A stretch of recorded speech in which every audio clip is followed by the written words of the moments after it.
You're listening to 17 Carat K-Pop.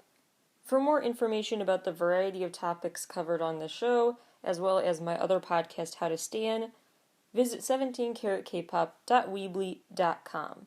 And if you enjoy this episode, please consider becoming a monthly donor to support my work and allow it to continue to go on and be free for all to access for as low as 99 cents a month.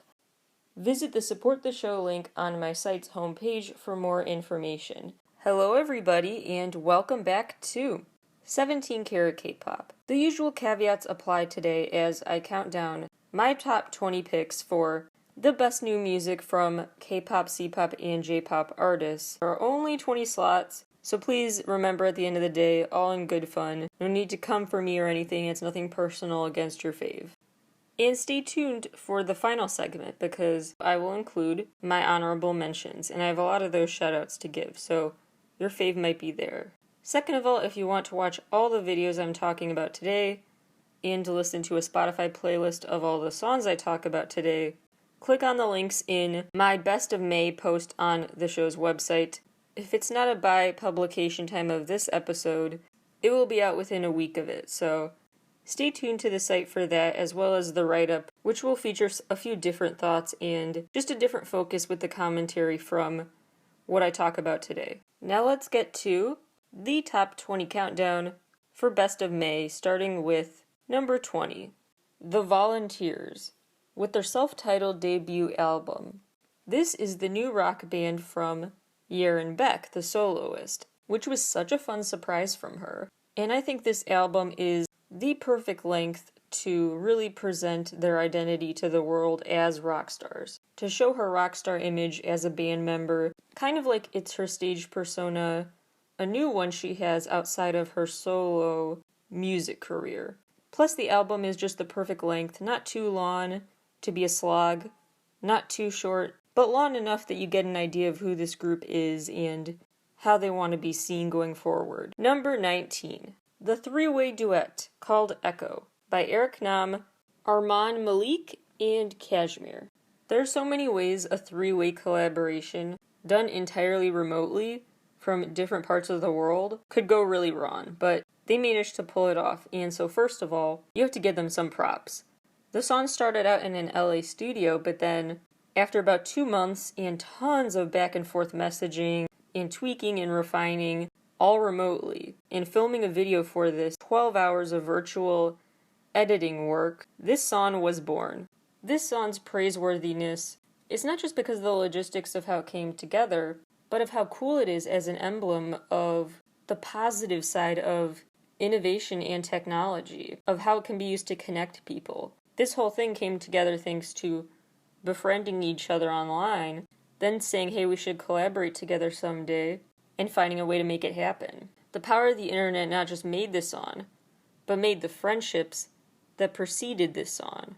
And this song is about super relatable themes, about wondering, is it worth the battles? Is this relationship going anywhere? And even if it's not, do I want to be in it anymore? How is this relationship suiting me? Asking yourself those questions is something we can all ask ourselves. So I love the fact that this collab is a test of ingenuity, as well as emblematic of how people from different parts of the world, at the end of the day, are all human. Number 18, Oh My Girl, with the album Dear Oh My Girl, and the new title track, Dun Dun Dance. These girls just continuously are so freaking adorable. They just bring the cuteness factor to everything they do. It's easy to dance along to, it's fun to sing along to. The highlight medley is similarly cute. It's a very just wholesome playdate soundtrack ready comeback. With that quirky K-pop subcategory at play, the girls call up a UFO via payphone, and they probably filmed this before UFOs were back in the news, so they are icons and prophets. Number 17, One Us, with their new album Binary Code and the title track Black Mirror. One Us, ironically, proves through this release that they're ready to show so much more than one side of themselves. They really mix things up and show their versatility as artists in this album. The Valkyrie rock remix goes off. And of course the other standout track has to be the title track Black Mirror, which has a video with a fun sparkly wardrobe and really well done cinematography. The panning between scenes is perfectly synced up with the dance moves, the glitching. It makes a lot more sense when you watch it than if I explain it, but everything is just so in sync in an interesting way to transition between scenes in this music video. Number 16, J-pop star Lisa with her new album, Ladybug. This is a career anniversary. It has that appropriately celebratory feel to it. It's like a big party. Sounds like just fun. A fun, festive atmosphere. Like people are just playing and having a fun afternoon. It's just a great party playlist that departs from her usual sound in some interesting ways. For example, GL is probably the best track on there, and that's a more dubstep / electropop direction for her. And it has a really cool beat drop too. So she has those moments where she's very playful and steps outside of the box a bit from her traditional, more rock-leaning sound. So got a lot of tricks up her sleeve and is nowhere near done showing them off yet. Number 15, from 20, with a debut set of singles, Cigarettes and You and The Song from 20. This is a very strong pair of tracks to debut with from him. It has this very nostalgic feel to it, what he's doing. He's a really good storyteller with his lyrics, because I end up, as I listen to his songs, picturing the scene. I don't even need the music video. And it's not like he gets bogged down in vivid descriptions of what he's singing about, but he just talks about experiences in a way that is relatable and universal in that way, yet also very specific to his situation. And he really finds a way to straddle that line. It's just a very, very cool, nostalgic feel. It's an atmosphere he creates. And with lyrics like Nightmares That Kill Me Inside, Now It's My Lullaby, and Fallen, Hurting, But How Beautiful, he really touches on the complex human emotions you can have simultaneously in really interesting ways. Number 14, TO1 with their new album, Reborn, and the title track, Son of Beast. The intro starts things off with a bang, getting your attention with the instrumentals and raps really swelling, like they're building up to something. It sets up the rising action for the songs on this album. The title track really packs a punch, and then you have the most emotional song on the album, With You, placed mid-album, which I found refreshing that the ballad, or the slower track anyway, gets in the middle. It's just it makes for a cool up and down flow to the album listening experience. So that really helped enhance the quality of listening to me of this body of work. What I really love about the music video is how they wear team uniforms in an auto shop. And it just is a great way to send a message, hey, we are still a strong team. We have so much more to share with you. Lots in store as a unit. We're not going anywhere. We're here to stay for a while. I just feel like that message that they are a powerful team that isn't breaking up anytime soon message was really just sent home further by the teamwork message of their outfit. Number 13, Everglow with the album Last Melody and the song First. This song fittingly sounds and the video looks like the start of a new era. First is definitely a good song for fans of Pretty Savage by Blackpink. I feel like it's a good partner song for that playlist. You know those artists who, they release a really great hit song and their next big hit single is also a hit and really great, but you know it's basically a redone version of the first one. Such a super similar song to their first big hit, and then you start to feel like all their hits sound the same.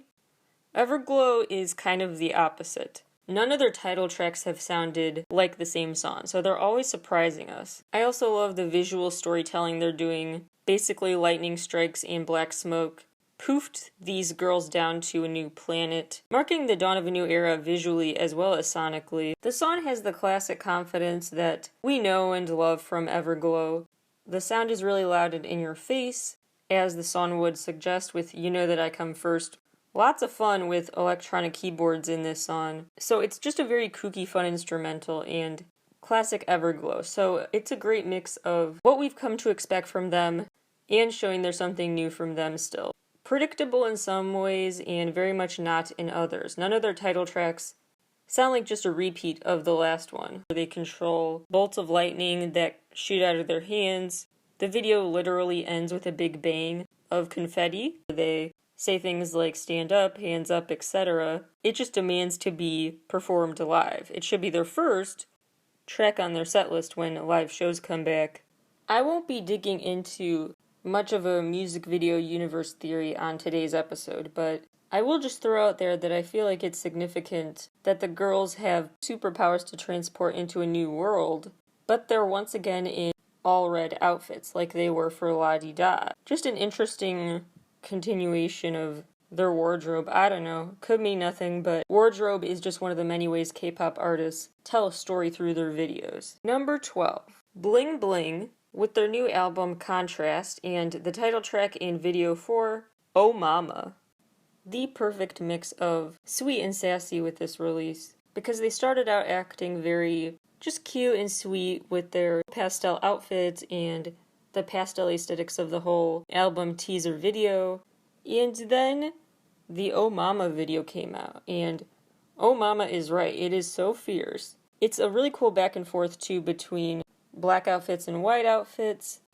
They are on this fancy cruise ship dinner party half the time, and then it keeps snapping back and forth to see them performing in the white outfits in the desert, so it makes for an interesting color contrast. The video doesn't just keep your attention because it has all those abrupt back and forth scene switches, color scheme switches, and setting switches, but because also there are cute and interesting animations interspersed between a bunch of different scenes. It is just so much to look at.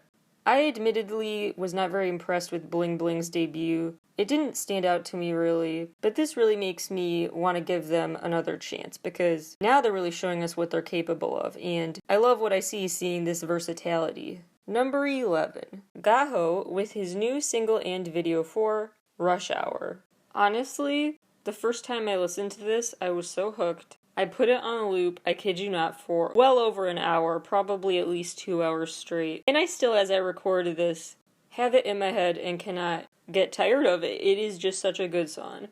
I think it suits his voice really well, and every part of a song sometimes just clicks together so perfectly. It's just the perfect speed, so it flows so well. It starts out slow, it builds in the verse, and then goes back down again, but not too steep of a drop. It's just got a great ebb and flow. The instrumental in the chorus is catchy enough.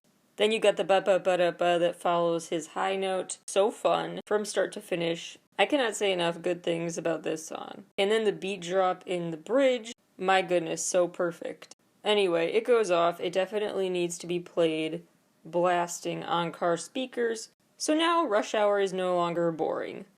The music video further brings home that point, where he basically sets up an impromptu concert for a Rush Hour crowd. He made the concept fun and exciting, which is no easy feat. Number 10, Haze with her new album and title track, Happen.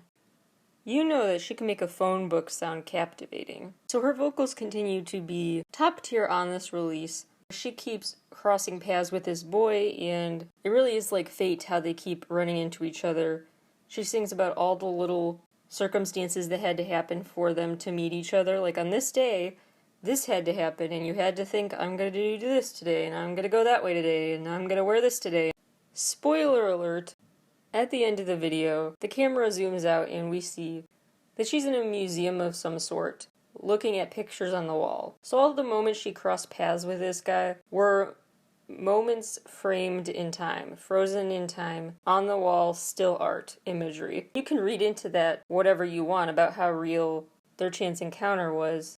What makes this body of work nice and really cohesive is the full circle of it all, because in that first track, she sings about this tiny dot called Destiny. And the final track on this album is called Destiny, It's Just a Tiny Dot. And throughout, it has some variety though, so it's cohesive but also has that variety that I appreciate. Piano on track 2, and then it's more of a low tempo beat on track 3, more guitars and kind of echoey vocals on Y. She has a lot of different sounds thrown in there, string instruments. Number 9, GWSN with The Other Side of the Moon and the title track Like It Hot, a hot song, and it made me think of Swish Swish by Katy Perry in the chorus. I don't know if anyone else hears that, but I just thought it was worth noting.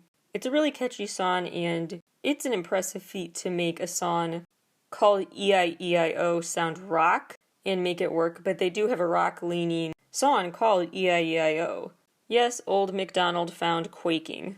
I Sing, aka La La La, and Starry Night are definitely standout tracks for them getting to show off their vocal abilities. There is something to be said for albums that have a cool ebb and flow in terms of the speed of the songs, but I think there's also something to be said for artists who have an interesting, clear dividing line, and they show off their fast-paced music all in one half, and then the back half is their slow, more sentimental music. And that's the divide that GWSN chose to go with here, and I like that. It makes for an interesting new listening experience. Number 8. Mingyu and Wanwoo from 17 with Lehigh, Bittersweet.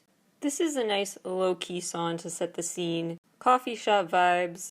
It's also a standout release because it has really thought-provoking yet simple lyrics like, how did love become love?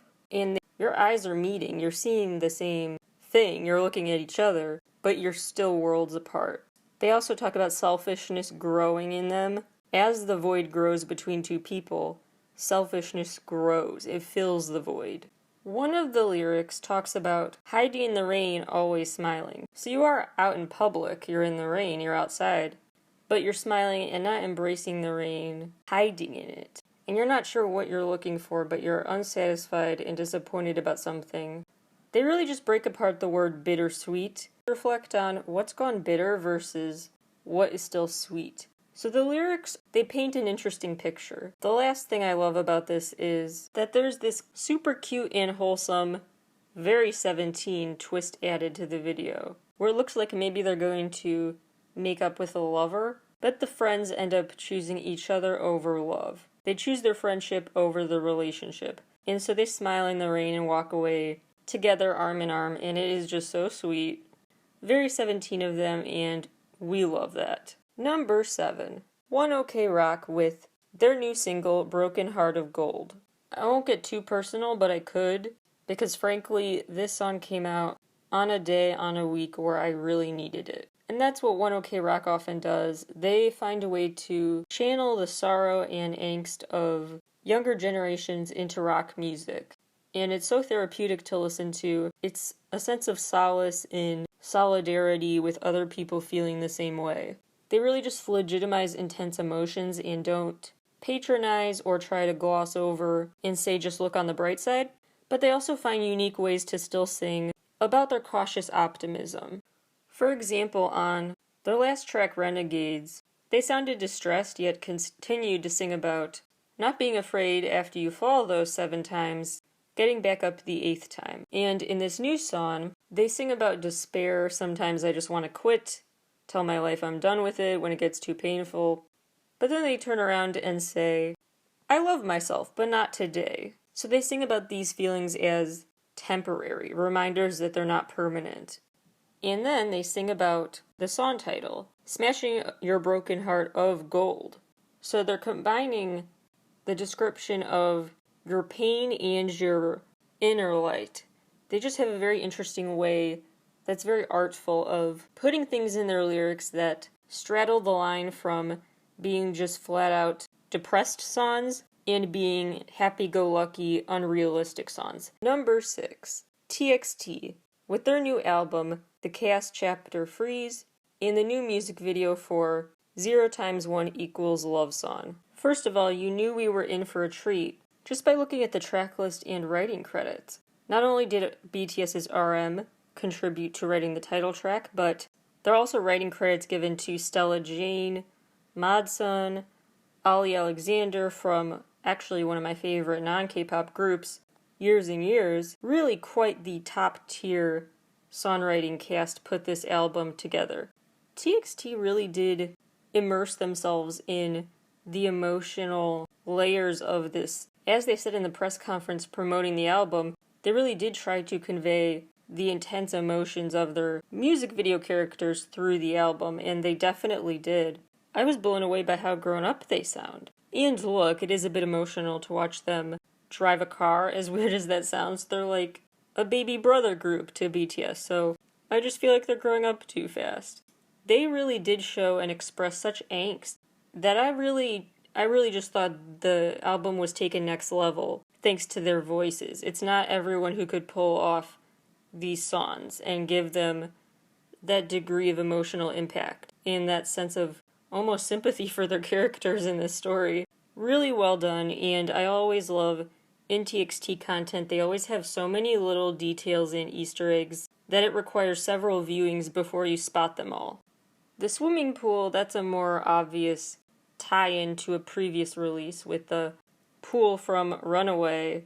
The flame and fire imagery from so many of their past videos is still there. In the Eternally concept trailer, Soobin wore a locket. Well, a necklace with a lock on it.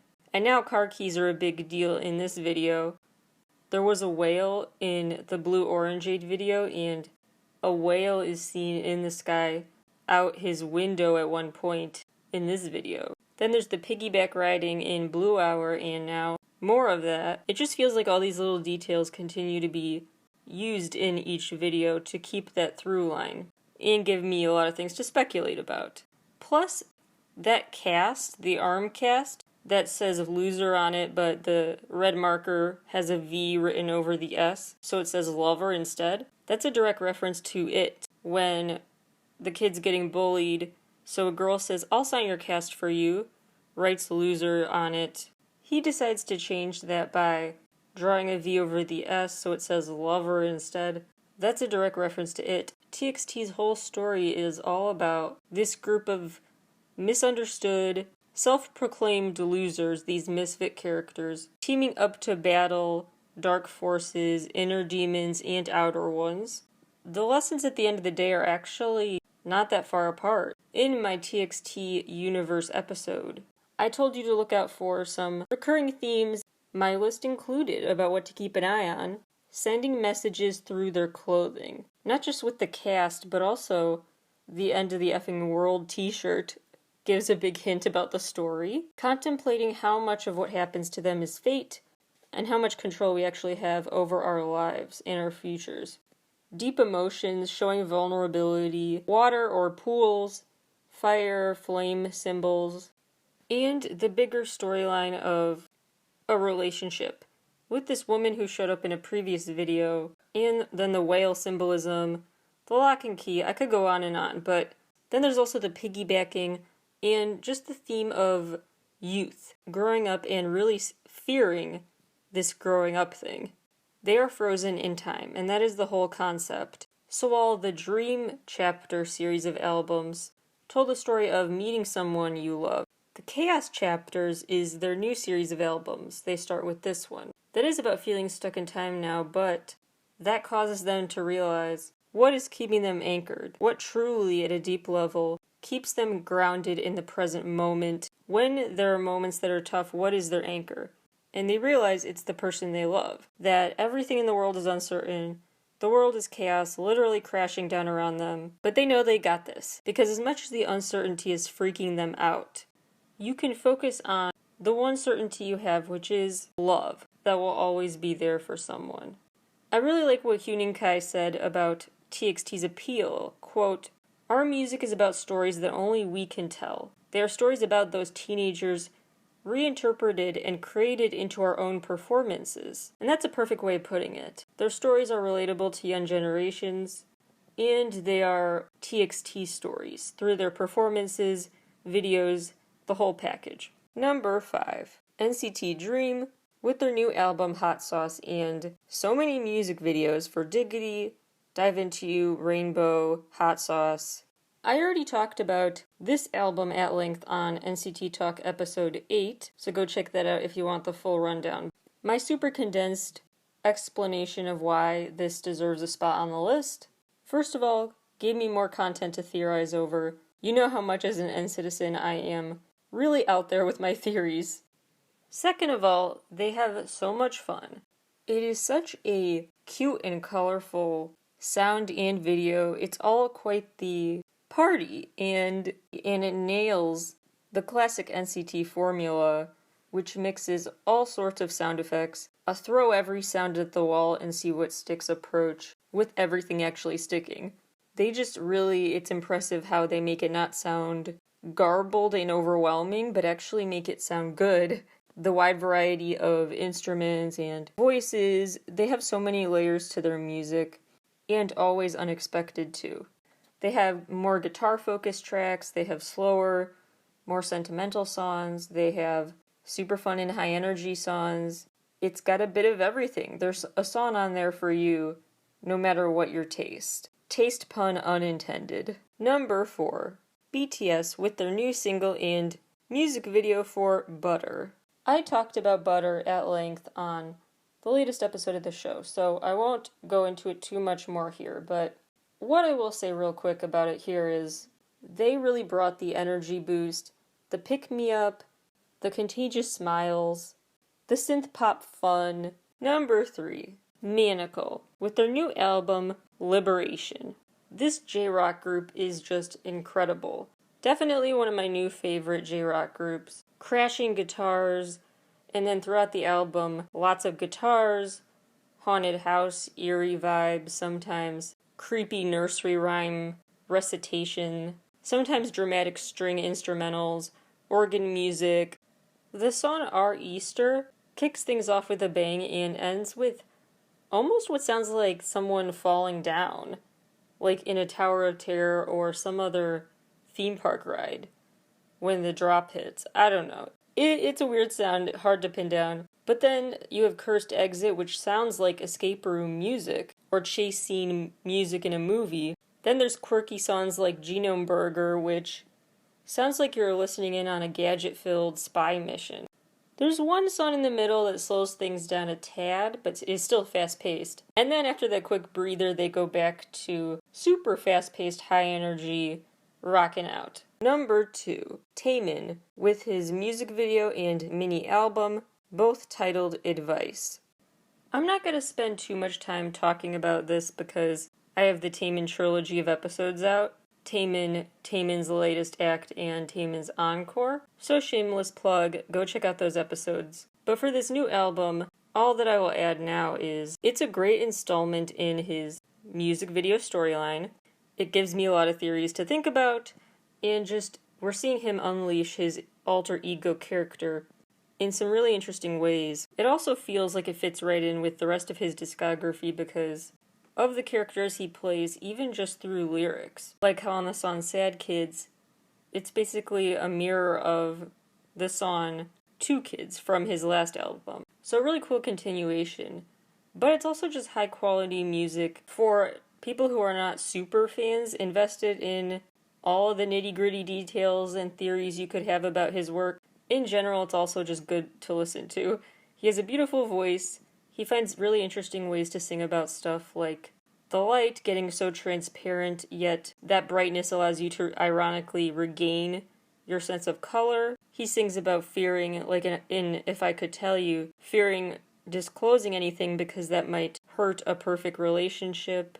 Not out of fear of not being accepted, but out of fear of changing even a smidge of what your perfect relationship is currently like. Fearing that that dynamic you have is too fragile to mess with. He really has a way with words, and finds such unique ways to articulate his emotions. Drumroll please for number 1. Yuki, with her album A Page, and the 2 singles off of it, Bonnie and Clyde and Giant. I never necessarily saw her as undervalued and underutilized, her talents underutilized in G-Idol, but boy, truly blew me away. Was not expecting to like it this much. She just has such a powerful, unique voice. And these videos that go with her songs further, honestly, like if you knew nothing about G-Idol or K-pop at all, you would have no idea this was just her debut, and she's actually part of a group. She really distinguishes herself with the sound, the visuals, everything.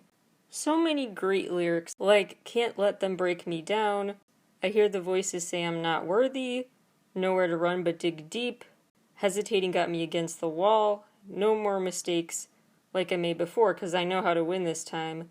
I'll rise up like a giant, hold my head a little higher, so you don't doubt me when I'm fighting my lonely nights. I stand tall like a giant, don't you doubt me when I'm down in my lonely fights. It's really, really just a very powerful and empowering song. Then there's the different vibe of Bonnie and Clyde, which has an action-packed music video where she plays Bonnie and Clyde. It's a really fun action-packed video, which could have a sequel to it. Maybe that's what she's planning for the future. Would love to see it. I really like the lyrics. There's something very forward and confident about them. And she really sets the scene, paints a picture in your head, singing, "You make this world a little wild, and we shout through crowded streets, turn up the noise and make it loud, and let the world fall at our feet. Let them point and laugh at who we are. It was you and me here dancing from the start." Now let's talk honorable mentions. Woo-ah, Wish, and the music video for Purple. It's a super cute and colorful video. It's a fun bubblegum pop song, and the lyrics are so cute. It starts right off the bat with "Who the heck are you?" And then they go on to say, "Be the blue to my red," or vice versa, and "Let's make purple." Z-Tao's new single, "Cross the Line." If you are a long-time listener, you know how much I love and have admiration for certain artful uses of autotune, and how electronifying your voices can actually lead to just a really cool, interesting effect. It's auditorially aesthetic to me, and Z-Tao managed to be artful with his use of autotune. It's just used in ways that sound good to me, that are just fun to listen to and not annoying. So he takes that hyperpop sound and brings it into his mellow rapping. The instrumental's not too busy, so it keeps the focus on the artful electronic elements. It's also a cool artsy cover art for the single aespa, with their new single and video for Next Level. aespa really did take this next level. The song is two songs in one in a way, and that can feel very awkward and disjointed, but I don't know, this time I think they pulled it off. Where at first it sounds like just a pop song, and then they move into a bridge that's very hip-hop, but I think they tie it all together with the rapping and the way they sing. I think it just catered to their vocal strengths, regardless of the instrumental switch-ups. So it was a really interesting just mix of them showing off their abilities. Maddox with his new single and video for Night. Beautiful echoey backup vocals of his own. The video really does a good job amplifying the overall feel of the song. That keeps your attention because of his beautiful voice and the beautiful video, and how they complement each other so well. Monsta X, Flavors of Love. Sometimes what gets lost in the shuffle of new releases is buzz about their Japanese albums that come in the meantime, and are just as worthy of your attention. It's got everything you want in a Monsta X release. Juhani and IM's back and forth on the verses, this borderline hyperpop, hyperactive status of some songs. It's just another fun release and high energy. Jihyo's performance video for her cover of Crown by Camila Cabello and Gray. As much as I do adore the super cutesy, sing-along ready, high-pitched music of Twice as a group, I also really do love when they get solo opportunities to show the world that they also are just very, very talented dancers and singers. They don't just dance with easy-to-dance-along dance moves. They don't just have seemingly silly songs. They really do have a lot of impressive talent with dancing and singing, and to show their depths, I'm really glad they get to do these solo projects. And Jihyo really does show such passion and emotion through her dancing. Kane Daniel and Loco with Outer Space. They really set this up to be a Ghostbusters meets Planet of the Apes cinematic music video, so it was way too short and inconclusive for my liking, but the song definitely got my attention and deserves a shout out nevertheless. Kaze Fuji's new single, Karari. Karari is such a fun song. There's really no better way to put it sometimes. Sometimes a pop song is just a perfect, fun, catchy pop song. And he has contagious joy as he strolls around the city in the music video too. Imfax Teho with his solo debut, G Goma. The way that he says, everything's gonna be alright, Somehow the way he says it about keeping your chin up, I actually believe, and I do feel better. It's such a good pick-me-up. He has this infectious energy. He just exudes charisma, and I think he really stands out as a soloist. Plus the video is super pretty color scheme-wise and super fun. The instrumental is super fun and playful. Just such a good time. Some more honorable mentions I want to make real quick. N-Hyphen released their music video for Fever and the outro Wormhole video. Of course, that outro video came after I recorded my N-Hyphen guide episode with my theories and all that, but that's life, and we'll talk more about that final video next week on the show.